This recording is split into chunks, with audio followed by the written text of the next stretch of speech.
સમાજની તાકાત શું હોય તે આપણે ભાવનગરમાં જોયું. નવનીત બાલદિયા નામના કોળી સમાજના યુવક પર હુમલો થવાની ઘટના બની ત્યારે કોળી સમાજના રાજકીય અને સામાજિક આગેવાનો તેની વહારે આવતા તેને જલ્દી ન્યાય મળ્યો. આ ઘટના બાદ એક સવાલ ઉદ્ભવી રહ્યો છે કે શું જે સમાજ નાનો છે, જે સમાજનો એક પણ વ્યક્તિ મોટા નેતા નથી, તેને આટલો જલ્દી ન્યાય મળશે? શું રાજકીય નેતા આવા પરિવારો અથવા સમાજના લોકોને ન્યાય અપાવવા મેદાને ઉતરશે કે પછી આ લોકો માત્ર વોટ બેંક બનીને જ રહેશે? નમસ્કાર, ગુજરાત BS9 TV ન્યૂઝમાં આપની સાથે હું ભગવતી વિશાવડિયા. આજે ભાવનગરની ઘટનાને યાદ એટલે કરવી પડે છે કારણ કે રાજ્યની ઘણી બધી હોસ્પિટલો છે જે દર્દીઓને મોતના મુખમાં ધકેલી દે છે. સાજા થવાની આશાએ આવેલા દર્દીઓ ઓપરેશન બાદ ફરી ઉઠતા જ નથી, અને એ પણ શિખાઉ ડોક્ટરના લીધે. આવી જ બેદરકારી અમરેલીની શાંતાબા હોસ્પિટલમાંથી સામે આવી છે. અમરેલીની શાંતાબા હોસ્પિટલમાં સારવાર દરમિયાન દેવી પૂજક મહિલાનું મોત થયું છે. આજે 10 દિવસ વીતવા છતાં ન્યાયની માંગ સાથે પરિવારે મૃતદેહ સ્વીકારવાનો ઇનકાર કર્યો છે.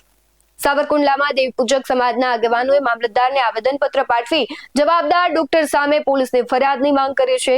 સમાજે ચીમકી પણ ઉચ્ચારી છે કે જો ન્યાય નહીં મળે તો ગાંધીનગર સુધી લડત ચલાવવામાં આવશે. સમગ્ર મામલે પરિવારજનો તથા સમાજના આગેવાનોની પ્રતિક્રિયા આવી છે, તેના પર નજર કરીએ. કનુભાઈ સુખાભાઈ પરમાર, દેવી પૂજક સમાજના અમરેલી જિલ્લાના પ્રમુખ, અને ભનીબેનને 16 તારીખે શાંતાબા હોસ્પિટલમાં દાખલ કર્યા. 17 તારીખે ભનુબેનનું ડેથ થયું.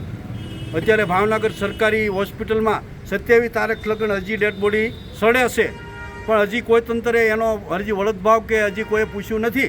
એક પણ તંત્ર હજી પૂછવા આવ્યું નથી. આરોગ્ય પૂછવા નથી આવ્યું, એમ કોઈ સરકારને જ પૂછવા આવી, એમ કોઈ પણ હજી પૂછવા આવ્યા નથી. આગામી તારીખ અમે જાહેર કરવાના છીએ. સંકટ સમિતિ બેહાડી અને આ ડેટ છે એ અમે ગાંધીનગર અમે લઈ અને ન્યાય અમે આંદોલન કરવાના સહી, અને ઉગ્રથી ઉગ્ર આંદોલન હજી કરશું. રોડ રસ્તા બંધ કરશું, FIR નહીં થાય તો. શું પ્રશ્ન છે? તમે આક્ષેપ ક્યાં આક્ષેપ કરી રહ્યા છો? આક્ષેપ તો જો મેડિકલ કોલેજ છે, પછી ત્યાંના શિખાઉ ડૉક્ટરો આવે છે, એમાં ભનીબેનને ઓપરેશન કોથળીનું ખાલી કર્યું છે, સામાન્ય નોર્મલ, એની અંદર નસ કાપી નાખી છે. પછી પાછું ફરીથી ડૉક્ટરે ઓપરેશન કરી અને ખૂન કાઢ્યું છે, એને બાટલા ચડાવ્યા છે, નસું કાપી અને આ ડોકની નસું કાપી બાટલા ચડાવ્યા છે, અને એનું ડેટ થઈ ગયું છે. ને હજી તંત્ર કોઈ હલતું નથી, પેટમાં પાણી હલતું નથી. આગામી અમે નક્કી સંકલ્પ સમિતિ કરવાના છે. મારું નામ RC સોલંકી છે. હું જનતા સંગઠનનો અધ્યક્ષ છું, અને જે અમરેલીની અંદર દેવી પૂજક સમાજની મહિલા સાથે જે મૃત્યુ પામી છે એના અનુકારણે આજે અમે આવેદનપત્ર દેવા આવ્યા હતા. અને જે ઘટના બની છે એના આજે 10મો દિવસ થઈ ગયો છે. તેમ છતાં અમારા સમાજની જે બેનને ઉપર જે FIR કરવા માટે અમે છેલ્લા 10 દિવસથી દોડા કરીએ છીએ, અને આંદોલન ઉપર હાલમાં પણ આંદોલન અમારા સમાજનું ચાલુ છે. તેમ છતાં હજી સુધી અમારી કોઈ FIR લેવામાં નથી આવી અને કોઈ અમને ન્યાય નથી મળ્યો. જો હજી અમે તાલુકા લેવલે 27 તારીખે આજે આખા ગુજરાતની અંદર તમામ તાલુકા તમામ જિલ્લાઓમાં અમારા સમાજદાર આવેદનપત્ર આપ્યા છે. જો આ સરકાર 24 કલાકની અંદર હજી જો અમારા સમાજને FIR ફાળવામાં નહીં આવે તો આવનારા 24 કલાકમાં અમે ગાંધીનગર ખાતે જવાના છીએ, અને બોડી સાથે લઈને કે ભાવનગર જે અમારે PM રિપોર્ટ ફ્રીજ કોલ્ડની અંદર પડી છે એ બોડી સાથે ગાંધીનગર અમે બોડી લઈને જવાના છીએ. અને જો આવનારા સમયમાં ન્યાય નહીં મળે તો હજી પણ ઉગ્ર આંદોલન કરવાના છે. મારું નામ દીપક ગોરધનભાઈ ચુડાસમા છે, અને અમે અમારી માંગ એ હતી કે જે સાવરકુંડલા અમરેલી ખાતે જે શાંતાબા હોસ્પિટલમાં ડૉક્ટરના બેદરકારીના કારણે જે અકાળે જે ભનીબેનને મૃત્યુ નિપજાવવામાં આવ્યું છે, એના ન્યાય માટે અમે સતત આજે 8-10 દિવસથી અમે રખડીએ છીએ, તો અમને કોઈ સાંભળવાવાળું નથી, અમને કોઈ ન્યાય આપતું નથી.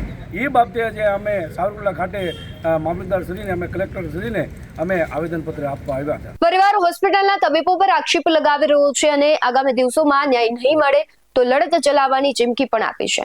ત્યારે હવે જોવાનું રહેશે કે દેવી પૂજક સમાજની મહિલાને ન્યાય અપાવવા માટે સ્થાનિક રાજકીય નેતા મેદાને આવશે. શું નવનીત બાલદિયાની જેમ ઝડપી ન્યાય મળશે? કદાચ ન્યાય મળે કે ના મળે, પણ તબીબોને લીધે મહિલાનો જીવ ગયો છે તેનું શું? એ પરિવાર માટે સ્વજનની ખોટ જો ક્યારેય પૂરી નહીં થાય તેનું શું? માણસ કઈ રમકડું નથી કે તબીબો તેના પર પ્રયોગો કરે. ડોક્ટરને સામાન્ય જનતા ઈશ્વરનું બીજું રૂપ માને છે, અને તબીબો શું કરે છે? નિર્દોષ લોકોને મોતનું કારણ તેઓ બને છે. આવા ડોક્ટર અને હોસ્પિટલ સામે તંત્ર ક્યારે કાર્યવાહી કરશે તે સૌથી મોટો સવાલ છે.